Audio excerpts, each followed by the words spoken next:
मैंने देखा कि सत्ताधारी दल के एक विधायक ने बड़ी गंभीर बात बोली और दुर्भाग्यवश स्वर्गीय माथुर साहब की जब सरकार थी राजस्थान में, उस समय के आरोपों पर वो अपना वर्णन कर रहे थे।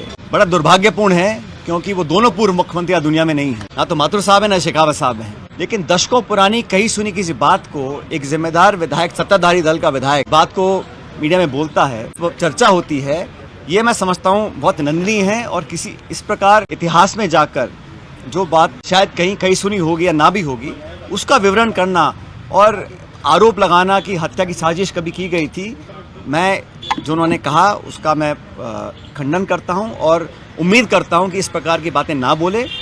किसी भी स्वर्गीय नेता को या कांग्रेस की पिछली सरकारों को इस प्रकार दोषी बनाना बिना तथ्य के, बिना प्रमाण के, ये दिखलाता है कि आप ध्यान डिफ्लेक्ट करना चाहते हैं। आप डॉक्टर किरोड़ी मीणा जी के फ़ोन टैपिंग के प्रकरण से ध्यान डाइवर्ट करने के लिए इस प्रकार के आरोप लगा रहे हैं कि मारने की साजिश की गई थी, एनकाउंटर की साजिश की गई थी।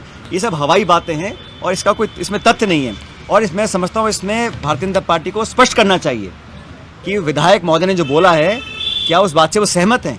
अगर हैं तो तथ्य लाने चाहिए, नहीं तो माफ़ी मांगनी चाहिए। अब वो जान बचाने के लिए ध्यान भटका रहे हैं ना, तो स्टेटमेंट दिया है, स्टेटमेंट दिया ना, उस पर चर्चा करनी चाहिए उनको। और अगर ऐसा कुछ था, प्रमाण लेकर आए उसका।